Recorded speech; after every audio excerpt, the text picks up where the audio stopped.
وعلى آله وصحبه وسلم تسليما كثيرا. سبحانك لا علم لنا إلا ما علمتنا إنك أنت العليم الحكيم. اشرح لي صدري ويسر لي أمري واحلل عقدة من لساني يفقه قولي. يسر ولا تعسر التهم بالخير ثم أما بعد. Alhamdulillah, kita bersyukur kepada Allah Subhanahu wa Ta'ala kerana melimpah kurnia daripada Allah kita dapat bertemu pada malam ini. Mudah-mudahan pertemuan kita dirahmati oleh Allah Subhanahu wa Ta'ala. Kita mengambil satu hadis daripada himpunan hadis 40 Imam Nawawi. An Abi Abdurrahman Abdullah ibn Mas'ud radhiyallahu anhu qala haddatsana Rasulullah sallallahu alaihi wasallam wa huwa as-sadiqul masduq inna ahadakum yajma'u khalquhu fi batni ummihi 40 yawman nutfah thumma yakunu 'alaqatan misla dhalik thumma yakunu mudghatan misla dhalik thumma yursalu ilayhi al-malak فينفخ فيه الروح ويؤمر بأربع كلمات بكتب رزقه وأجله وعمله وشقي أو سعيد والله الذي لا إله غيره إن أحدكم ليعمل بعمل أهل الجنة حتى ما يكون بينه وبينها إلا ذراع فيسبق إليه الكتاب فيعمل بعمل أهل النار فيدخلها فإن أحدكم ليعمل بعمل أهل النار حتى ما يكون بينه وبينها إلا ذراع فيسبق عليه الكتاب فيعمل بعمل أهل الجنة فيدخلها. رواه البخاري ومسلم.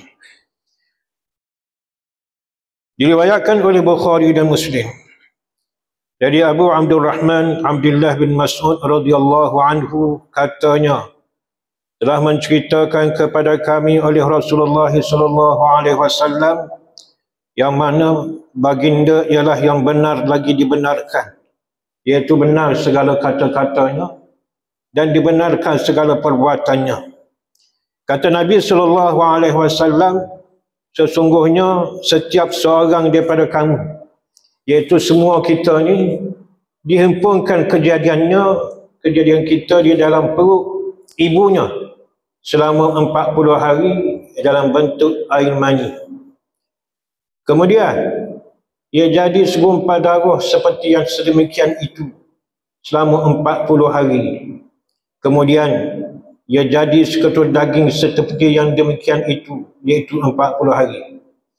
Hadis ini Rasulullah SAW dia ungkit kejadian asal manusia, mengungkit kejadian asal kita, bahawa kejadian manusia bukanlah sesuatu yang mulia ataupun comel. Tak comel pun kejadian kita. Asal daripada air mani. Yang mana air mani ini ialah antara benda-benda yang menjijikkan. Benda cemar air mani ni.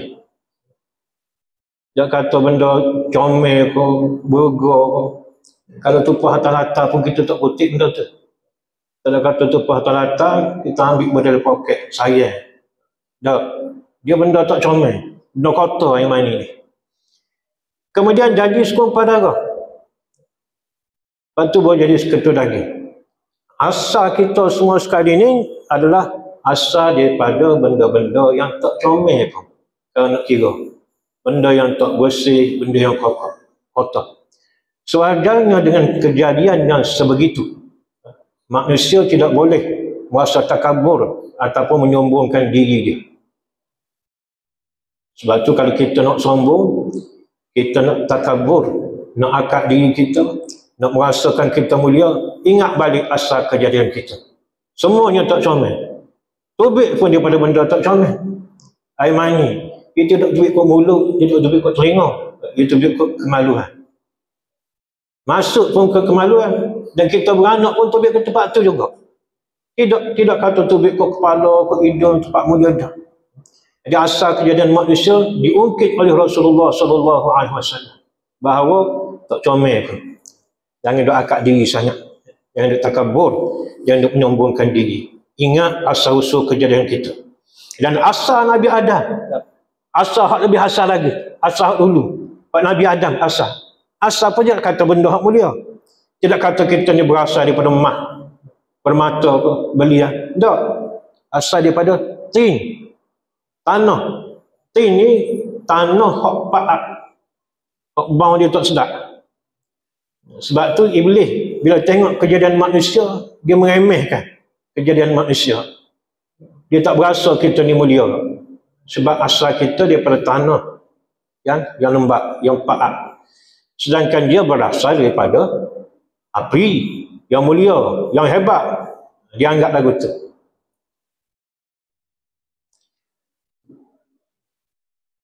Kemudian setelah daripada itu, daripada 40 hari, 120 hari.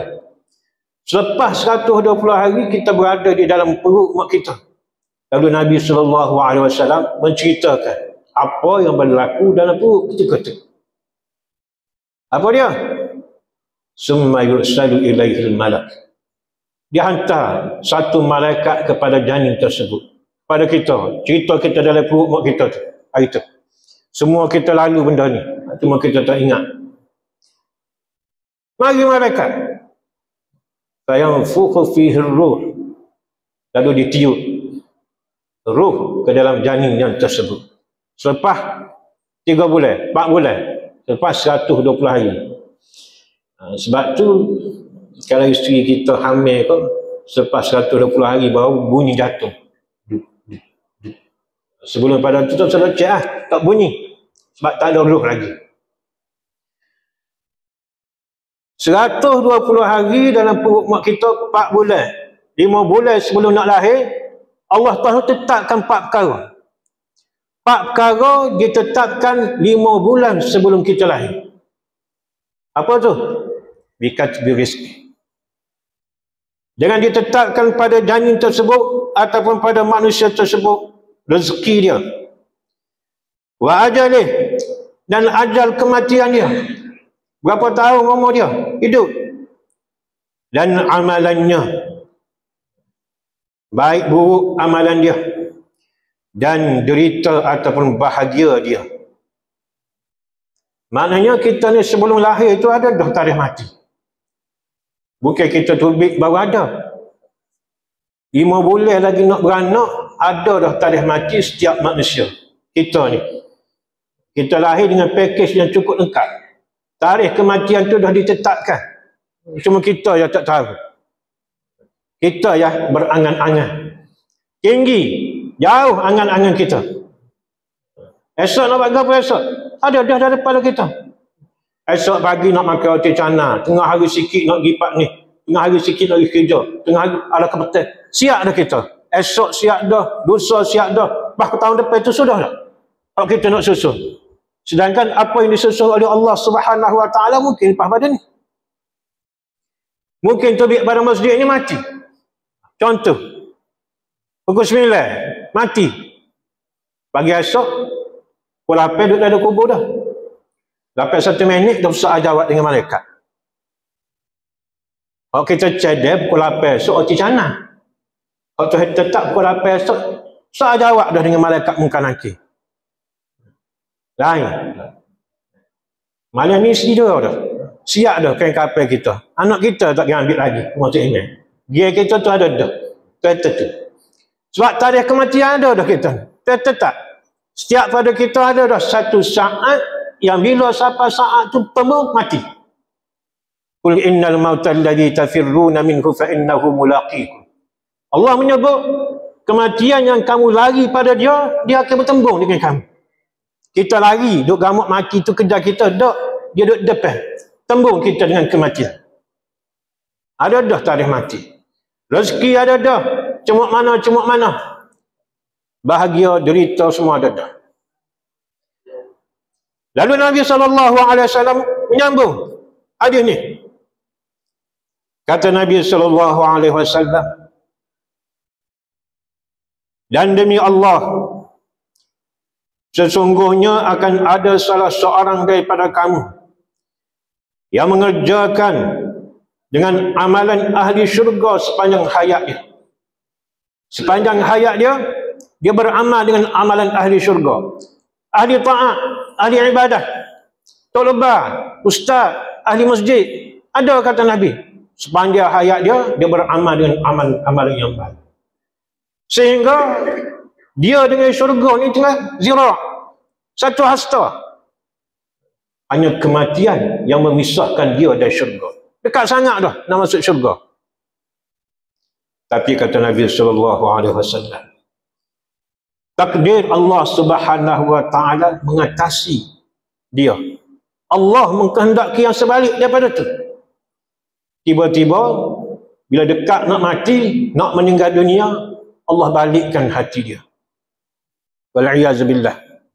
Lalu dekat-dekat nak mati, dia beramal dengan amalan ahli neraka dan masuk ke dalam neraka. Ada orang warak, orang soleh, alim, tolebah, tapi tiba-tiba mati masuk neraka. Penghujung hayat dia. Sebab tu kita tak boleh bergantung atau tak boleh nak yakin dengan amalan kita sendiri. Berharap dengan rahmat Allah Subhanahu wa taala. Bahkan sekarang ni pun kalau kita muhasabah diri kita, sekarang ni kita rasa-rasa tak lepas kita muhasabah sendiri amalan kita. Agak-agak kita ni ahli syurga ke ahli neraka? Kita tak berdoa nak jadi ahli neraka, tapi kita muhasabah. Banyak mana amal baik kita dan amal buruk kita. Dan banyak hadis, bahkan ada hadis-hadis yang menyebut tentang orang yang banyak amal dia tapi tiba-tiba masuk neraka. Ada. Satu ketika Nabi soal sahabat-sahabat dia, atadru manil muflis?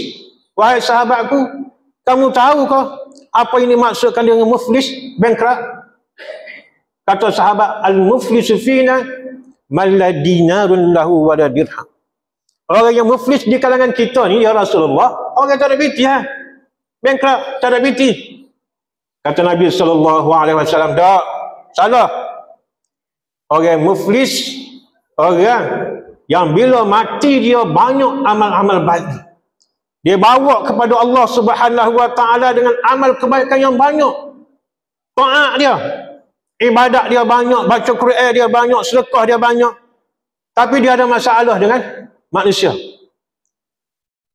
Dia ada masalah pada hablum minan nas. Urusan dia dengan manusia, dia ada masalah. Dia menzalimi manusia, mengaibkan manusia, mengambil harta benda manusia. Lalu kata Nabi SAW, ada di akhirat kelak seorang yang hadir dengan amalan yang menggunung, pahala banyak. Bila nak dimasukkan ke syurga, kena sekat. Nanti dulu dia ada masalah dengan manusia, menzalimi manusia. Lalu Allah bawa orang-orang yang dizalimi, diberi cebok pahala dia, beri ke orang dia zalim. Cebok. Kalau sikit tak apa. Ni dia buat nanya ke ramai orang. Ramai. Biasa ramai buat zalim ke orang ni pimpinan, pemimpin. Kita yang kampung tak ada mana. Pemimpin. Tak kira siapa. YB ke, Tok Ngulu ke, Menteri Besar ke, Perdana Menteri ke, menzalimi rakyat dia. Janji palsu ke, cukai tinggi ke, menzalimi. Ambil. Cebok beri. Habis pahala dia. Tapi orang yang buat zalim duk beratur lagi. Buat kira orang lah. Dia cebok pula jahat kawin tu. Dosa kawin tu cebok beri dia. Cebok sampai habis. Akhirnya dia tu dengan pahala yang menggunung tadi, tukar. Jadi dosa pula yang menggunung. Lalu dibawa dia masuk ke dalam neraka Allah Subhanahu wa taala. Sedangkan mati dia tu baik. Kau dilihat. Bahkan ada hadis lain tentang masuknya ke dalam neraka orang alim, ahli sedekah. Bahkan orang mati syahid dibawa masuk ke dalam neraka. Karena tak ikhlas. Allah bawa, malaikat bawa orang alim, ustaz, tok guru, ulama. Lalu Allah tanya, mu mana ni? Terkecek kat Kelantan. Ni mana ni? Lalu dia kata, aku atas muka bumi hari tu aku orang alim. Ngajar. Lama anak murid. Saya kata berlawak. Mu atas muka bumi hari tu, mu ni ngajar, nak suruh orang panggil untuk guru. Al-alim, allamah, ustaz, syekh, baba, habib. Nak suruh orang panggil. Ada nama. Ilmu kamu tu lah tujuan dia. Lalu dia bawa dia masuk ke dalam neraka. Gitulah lebih kurang. Tok lebar. Orang alim kau. Lagu tu lah. Bila tak ikhlas. Dia bawa seorang ahli sedekah. Dia kata aku sedekah banyak anak yatim semua sekali. Dah lawak. Lawak. Kata Allah Subhanahu Wa Taala. Mu nak suruh rakyat ahli sedekah. Hak tu hak sedekah derma tu ada mak cik dia panggil hak sah tu. Bagi mak cik tu pukul gambar semua sekali. 10,000. Nak suruh orang panggil dia ahli dermawan. Sebab kita lah kadang-kadang sedekah rasa nak menunjuk. Kalau gua seria tu kita susu sikit. Kalau hak merah tu kita lama sikit boleh sombat masuk. Sebab payah nak masuk ke bed tu. Dia cakap dia mana orang apa, kalau merah tu baru masuk. Ada juga biasa itu. Tu tak ikhlas. Sia-sia. Ada yang mati syahid. Mari dengan tubuh yang berdarah. Ada. Dia klaim daripada Allah Subhanahu Wa Taala, dia ni syahadat, pejuang. Saya kata berlawa. Dia mau nak suruh orang panggil dia untuk dekah. Pahlawan. Mujahid. Tak ikhlas. Masuk neraka. Orang-orang lagu tu masuk neraka. Apatah lagi orang biasa-biasa seperti kita ni. Kalau tak ikhlas. Amal banyak. Amal banyak. Tak ikhlas. Dan tak ikhlas riak berwujud ke dia, penyakit tu lebah. Penyakit orang alim, penyakit tu lebah. Tak ikhlas. Ujub. Rasa bangga dengan amalan-amalan sendiri. Riak. Mempamerkan amalan-amalan dia kepada manusia supaya dilihat oleh manusia. Kita ikhlas. Orang tak ikhlas akan mudah untuk dihasut ataupun digodok oleh syaitan. Dan iblis dia berjanji awal-awal lagi. Masa Allah Subhanahu Wa Taala nak hambat dia tubik daripada syurga, dia berjanji dengan Allah Subhanahu Wa Taala. La'uwiyannahum ajma'in. Ya Allah, aku akan sesatkan mereka seluruh semua sekali, anak-anak Adam. Kecuali hamba-hambamu yang ikhlas. Orang yang ikhlas, dia tak boleh masuk dalam hati mereka. Ini payah. Payah. Sebab ujub riak ni, dia akan mari sama. Dan iblis ni dia bisa. Iblis, syaitan ni dia bisa. Bisa dalam bab menggoda manusia. Tidak kita itu goda. Ustaz zaman Nabi ada hari itu. Nabi ada apa bawah dia, kau habis semua. Sebab tu ada satu cerita yang dijadikan perumpamaan tentang kisah rosaknya solat subuh seperti kapung. Seperti kapung. Iblis ni ceritanya bila masuk waktu subuh dia tak kosek dah. Saya hok jenis fasik, hok memang tak semaya. Saya main pil kuda lah contoh, saya repeat, dia tak kacau dah. Yang tu memang tak bangun semaya subuh. Masalah dia ni orang hok semaya subuh, bangun semaya subuh di masjid. Bagaimana cara dia nak merosakkan mereka ni? Lalu dia masuk dalam hati. Ceritanya marilah Tok Siok di masjid pada waktu subuh. Mari Tok Siok di masjid. Dia pun buka masjid, buka laku. Buka laku. Dia fikir sorry. Mujuk aku buka masjid. Dia dah gelap set-set ni. Tak nak agak. Mujuk aku buka masjid. Mujuk aku sapu, tak cicak. Dia mari aku. Dia berasa dia tu hebat. Mujuk macam. Mujuk aku buat. Mujuk aku buka masjid. Mujuk aku buka laku. Jadi kosong dia pagi tu semai subuh dia. Sebab campur dengan riak. Gagal Tok Siok. Contoh, jangan marah Tok Siok. Kenapa Tok Siok? Jangan marah. Contoh. Gagal dah Tok Siok. Marilah Tok Bila. Bel subuh. Lepas bel, muja aku bel. Tidak Tok bangun sebutir kampung. Kedai modok muja aku, suara sedak lagi, muja aku bel. Gagal Tok Bila. Tidak, kosong. Mari Tok Imeh. Allahu Akbar. Jadi Tok Imeh. Muja aku Tok Imeh. Tak ada mengidahi apa. Tok Imeh Tok Imeh. Mari dia muju aku dia jadi Tok Imeh. Muju aku Tok Imeh. Ada dah di mu'ah subuh. Gagal Tok Imeh. Kosong. Saudara semaya siap-siap makmum 2-3 sah. Duk main mikir. Muju kita mari masjid. Tidak kosong masjid. Tak ada kok kita tak ada di mu'ah sini. Habis 3 sah. Kosong belakang. Tok Siok, Tok Bila, Tok Imeh, Tok Makmum. Sebutir kampung. Digagalkan oleh Iblis. Bisa Iblis. Itu contoh. Tak contoh-contoh lain banyak ah. Sebab tu kata Nabi SAW akan ada pesen yang sepanjang hayat dia beramal dengan amal-amal yang baik. Tapi ada masalah dalam ibadat-ibadat dia. Siapa dengan tak ikhlas dan sebagainya, maka pengakhiran dia Allah balikkan hati dia. Lalu dia mati dalam keadaan kufur kepada Allah Subhanahu wa taala, maksiat kepada Allah, sesat dan sebagainya. Walaupun sepanjang hayat dia tu dia beramal dengan amal soleh. Dan ada satu puak lagi kata Nabi SAW. Satu kumpulan manusia yang sepanjang hayat dia beramal dengan amalan ahli syurga. Jahat, tak juru, ahli maksiat. Ada setengah yang kafir, fasik dan sebagainya. Siapa-siapa kata Nabi SAW, dia dengan neraka tu tengah sehasta ya lagi. Kita tengok dengan budak ni tak ada harap dah.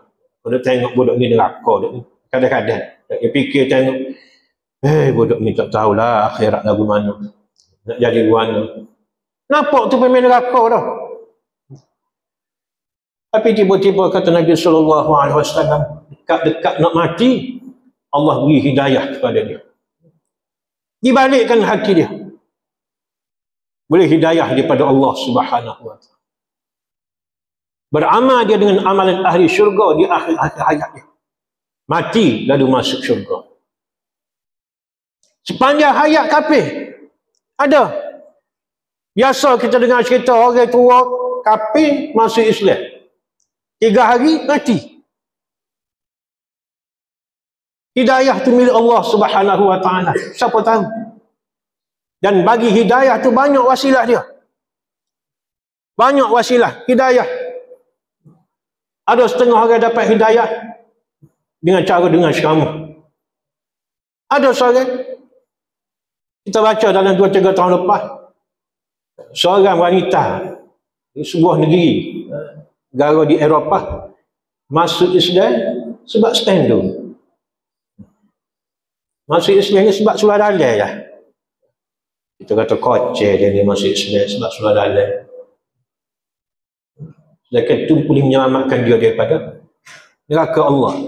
Cerita dia ni perempuan. Kerja dia jung dobi. Pakaian budak perempuan di sebuah sekolah menengah di Parai Putih. Sekolah tinggi, sekolah asrama, dia tu makcik dobi. Terkecek mudah-mudah. Sepanjang dia duduk dobi baju budak perempuan tu, dia pelik. Berapa spanduk budak tina hak Islam, cuci, bersih. Tak serupa spanduk budak tina hak kafir. Tak serupa spanduk dia lah. Cuma kotor. Lalu sebab sama-sama tengok lagu tu, dia terfikir nak tanya. Dia tanya budak tina Islam, apa spanduk buat muni bersih? Dan budak tu jelas lah, kami dari Islam, kami ada sistem bersuci. Basuh kecing, basuh berok, hik nifah kita cuci molek bersih. Itu cerita. Dan makcik ni tertarik. dengan cara bersuci warga Islam. Dia pun baca buku kaji pasal Islam. Akhir sekali masuk Islam. Masuk Islam. Puncak standard. Hidayah Tuhan nak beri. Macam-macam cara Tuhan nak beri hidayah. Bukan melalui ceramah dah. Bukan melalui baca dah. Sebab tu kata Nabi SAW, ada pasal lagu tu. Dan dua rangkap yang akhir ni, kalau cerita pasal orang buat ibadat masuk neraka, ahli maksiat masuk syurga, nak suruh kita ni supaya yang pertama kena ada al-khawf, yang kedua kena ada ar-raja. Dan kalau kita mengaji kitab-kitab tasawuf pun dia ada bab ni, al-khawf wal-raja. Apa khawf? Khawf tu kena ada takut kepada Allah Subhanahu wa ta'ala. Kena ada takut. Allah sebut dalam Quran, Nabi ibadi anni anal ghafurur rahim wa anna azabi huwal azabul alim. Wahai Muhammad, kena peringat kepada hamba-hambaku bahawa azab aku ni sangat pedih. Yang pertama, anal ghafurur rahim.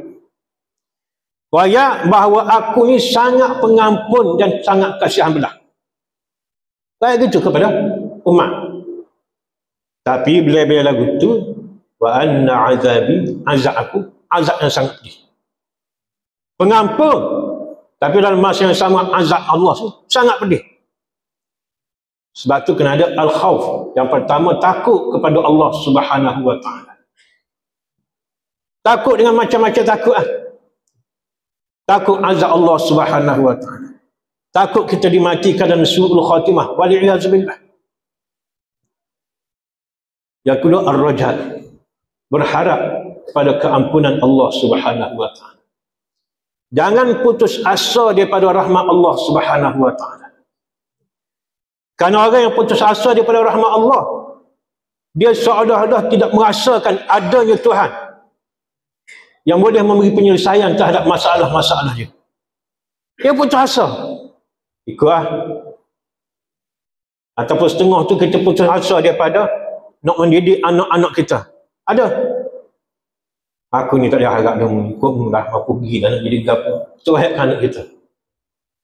Dia kasar semaya, tak semaya dia kan. Putus asa. Tak boleh. Apa pergi yang mana dia gapo, aku gerak semua tak anu cara. Kan ada kita gerak anak kita tak bangun-bangun, sekali kita putus asa ikut rumah jadi gapo. Tak boleh aku tu. Seolah-olah kita putus asa dalam mendidik anak-anak kita. Sedekah kata Nabi, sedekah nak masuk neraka pun ada peluang untuk masuk syurga. Syarahan hadis ni. Tadi itu bukan syarah. Syarahan hadis ni. Yang pertama, perkara asal kejadian manusia dan kesudahan amalannya.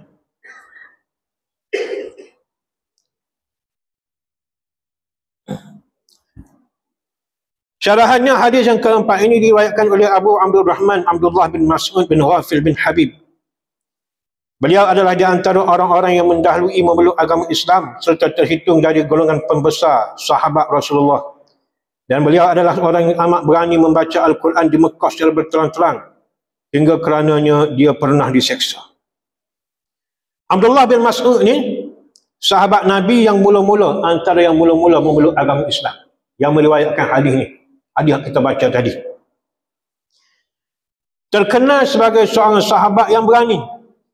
Seorang sahabat yang sangat berani. Antara contoh keberanian dia sanggup dibaca Quran di hadapan pembesar-pembesar Quraisy di Mekah ketika itu. Berani dibaca Quran. Ketika itu orang duk cari siapa ikut Nabi Muhammad nak siksa. Siapa tu Rasulullah nak ingat. Tiba-tiba dia ni pergi baca Quran. Depan orang-orang hak nak cari siapa hak ikut Nabi SAW. Berani lah tu. Kita ada setengah tu. Setengah pada kita nak bakar piah di Kuala Lumpur merubah maju. Takut dia kata darat lah, takut. Ini sahabat Nabi ni berani.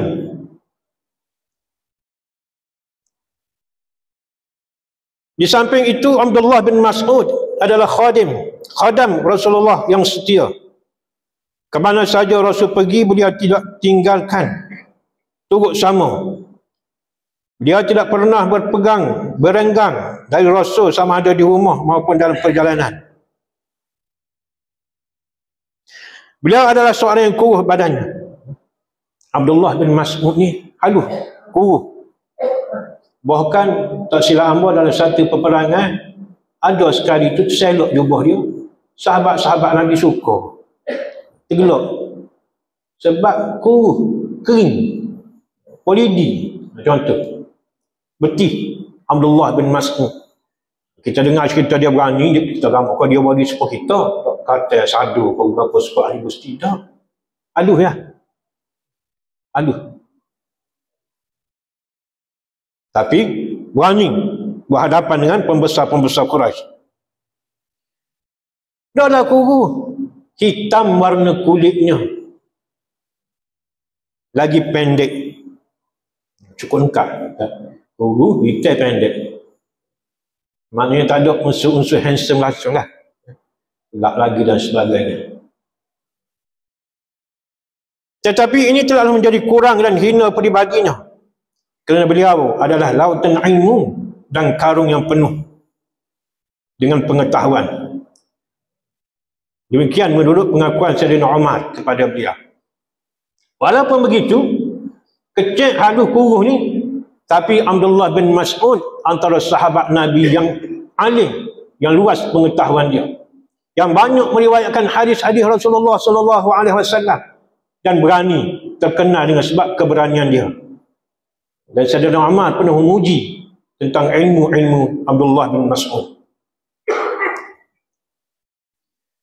Dan Nabi SAW pernah menyebut bahawa kaki Abdullah bin Mas'ud dalam timbangan lebih berat daripada bukit Uhud.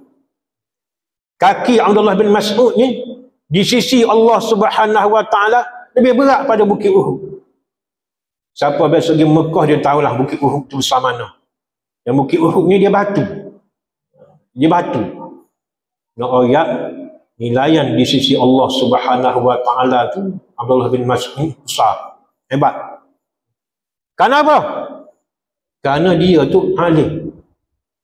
Dan dia juga seorang mujahid, pejuang menegakkan agama Allah Subhanahu Wa Taala. Ada dua perkara tu. Hak pandai, hak banyak, hak ada dia. Yang menyebabkan dia tu dilebihkan oleh Allah Subhanahu Wa Taala di antara sebahagian sahabat-sahabat yang lain. Maknanya apa? Maknanya kita ni kalau nak ada kelebihan di sisi Allah Subhanahu Wa Taala, kena ada seperti mana yang ada pada Abdullah bin Mas'ud. Kena ada ilmu. Kadang-kadang kita ni meminta di sisi Allah supaya diberikan kedudukan yang tinggi. Kita berdoa kepada Allah supaya Allah meninggikan darjat kita. Tapi dalam masa yang sama perbuatan kita ke arah lain. Kayak kita ni banyak doa dengan Allah Subhanahu Wa Taala banyak. Dan biasanya doa-doa kita ni kelas-kelas tinggi. Syurga kat Firdaus. Kita tak doa syurga lah bawah. Doa syurga Firdaus.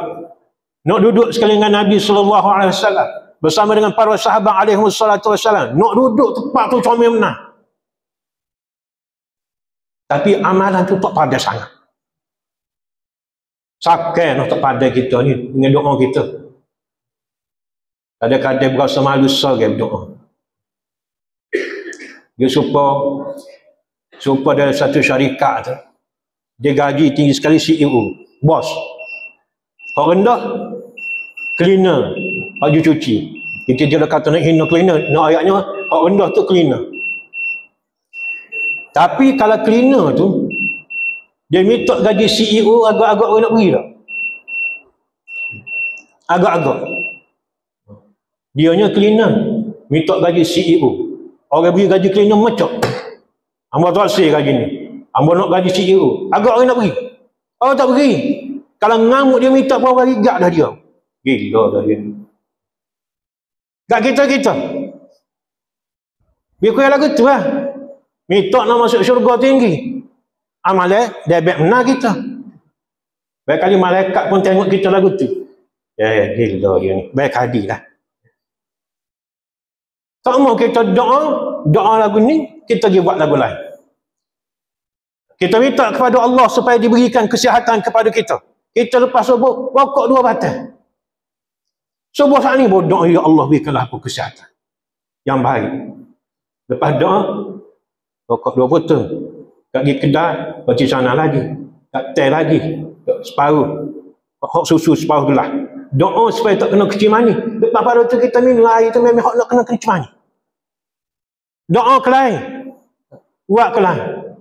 Ya Allah jadikanlah aku ni kaya. Pas subuh tiba dulu. Tak jawab. Ya Allah, faqihkanlah aku dalam bidang agama. Orang main ngajar di masjid, kita tak air. Doa kau tu, buat kau ni. Lepas bila Tuhan nak pergi, kita tanya, apa Tuhan nak kabulkan doa aku? Kalau kita doa tak serupa kita buat. Ya Allah, berikanlah ketenangan jiwa kepadaku. Kita jauh pada Allah Subhanahu Wa Taala. Bila nak tenang jiwa? Jadi kalau nak dapat sebab Abdullah bin Mas'ud, kena tiru sebab dia. Kena alim, kena mujahid. Kena jadi pejuang agama Allah Subhanahu Wa Taala. Biar ada jasa kita terhadap agama kita. Baru dapat sepuluh dia, hak dia ada. Kita tak dapat, kita tak ada. Kita tak ada semua tu. Kita doa ya. Sebab doa ya. Sedangkan nak masuk syurga ni mahal. Harga syurga ni mahal. Kata kita baca sejarah sahabat-sahabat Nabi SAW yang dijanji syurga. Bagaimana cara hidup mereka. Bahkan mereka setelah dijamin masuk syurga, terus beramal. Nabi sebut 10 orang ni syurga. Nabi sebut sahabat-sahabat ahli Badar ni syurga. Ahli Badar ni Tuhan pun belaka dah dosa dia. Sebelum pada tu dan hak selepas pada tu, dia tak buat dosa lagi, Tuhan pun dah. Sahabat-sahabat yang menyertai perang Badar. Tapi apa dia adakah dia berhenti buat ibadat? Bila Tuhan jamin masuk syurga, 10 orang ni masuk syurga, dia kelik tidur. Tak. Bahkan sebahagian terus pada jahat sampai mati syahid. Kalau Nabi sebut lagu tu, Mama, ni dijamin syurga. Kelik tidur dah kita, tak mari dah masjid. Aku jamin syurga dah. Kalau tak jamin syurga pun tak mari dah. Apa tu lagi kalau dijamin? Sahabat-sahabat lagu tu, para pejuang agama Allah yang memperjuangkan Islam. Siapa Islam ni siapa tangan kita hari ni? Kena ingat, Islam siapa tangan kita hari ni dengan jutaan orang mati syahid. Juta orang mati syahid. Juta anak-anak jadi jatin. Juta bini jadi janda. Nak siapa Islam kepada kita? Orang lagu tu hok layak masuk syurga. Kalau kita pergi di negara-negara Indonesia dan sebagainya, ada kubur-kubur pendakwah daripada Yaman, daripada tanah Arab. Apa maknanya? Maknanya mereka meninggalkan keluarga mereka, anak isteri, buahkan negara untuk sahabat agama Islam. Mati tempat lain, tidak tempat apa dia. Kita kampung kita duduk di rumah, mudah-mudah minta syurga. Bukan tak boleh, boleh, tapi kena biar padan amalan kita dengan doa kita. Sebab seperti anda sebut awal-awal tadi, kalau ikut muhasabah diri kita sendiri, maka payah sebenarnya. Kita fikir-fikir payah aku sebenarnya nak masuk syurga. Kalau kita muhasabah diri kita sendiri, start kita balik sampai hari ni, berapa puluh tahun tu, amal kita dinilai hari-hari. Kita fikir, tak payah fikir hak puluh-puluh tahun, fikir hak hari ni, lepas ke tidak. Start pagi tadi, siapa malam ni, mana banyak amal baik kita dan amal buruk kita. Hak lara dengan hak taat mana banyak. Mana banyak baca Quran dengan buat. Mana banyak baca WhatsApp, Facebook dengan baca Quran. Mana banyak di masjid dengan duduk luar pada masjid. Situ kita boleh muhasabah dah. Lebih mana, kurang mana. Enggak, hak puluh-puluh tahun belum pada ni, lebih korek dia. Tu kita dengan Allah, kita dengan manusia, banyak hal pula. Jadi kalau ikut, payah masuk syurga. Sebab tu kena berdoa pada Allah Subhanahu Wa Taala supaya kita diberi rahmat oleh Allah dan diberi pengakhiran yang baik. Kesimpulannya, walaupun banyak lagi, panjang lagi syarahan hadis ni, yang kita nak kesimpulannya. Yang pertama daripada hadis ni, bahawa kejadian manusia adalah tidak comel pun, bukan kejadian yang mulia kalau ikut kira daripada air mani, daripada tempat yang tak comel. Yang kedua, bahawa tidak semestinya seorang itu ahli ibadat, maka dia akan berakhir sebegitu. Dan tidak semestinya seorang itu ahli maksiat, maka dia akan akhir begitu juga. Dan pengakhiran ialah apa yang ada di sisi Allah Subhanahu wa taala. Cuma kita berdoa kepada Allah supaya kita ni husnul khatimah, ikhlaskan diri dalam setiap amalan. Karena punca daripada tidak husnul khatimah tu pengakhiran yang buruk, dan kerana manusia ni tidak melakukan amal dengan ikhlas.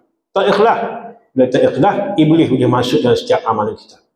Itu antara kesimpulan. Dan banyak lagi perkara-perkara ataupun poin-poin yang ada dalam hadis ni, cuma masa tu agak sempit. Kita tak boleh nak panjang. Kita nak panjang, masa tu sempit. Jadi setakat itulah. Sallallahu alaihi wa Muhammad wa ala alihi wa sahbihi wa sallam. Auzubillahi minasyaitonir rajim. Bismillahirrahmanirrahim. Alhamdulillah rabbil alamin wassalatu wassalamu ala asyrafil anbiya'i wal mursalin wa ala alihi wa sahbihi ajma'in. اللهم أرنا الحق حقا وارزقنا اتباعه وأرنا الباطل باطلا وارزقنا اجتنابه.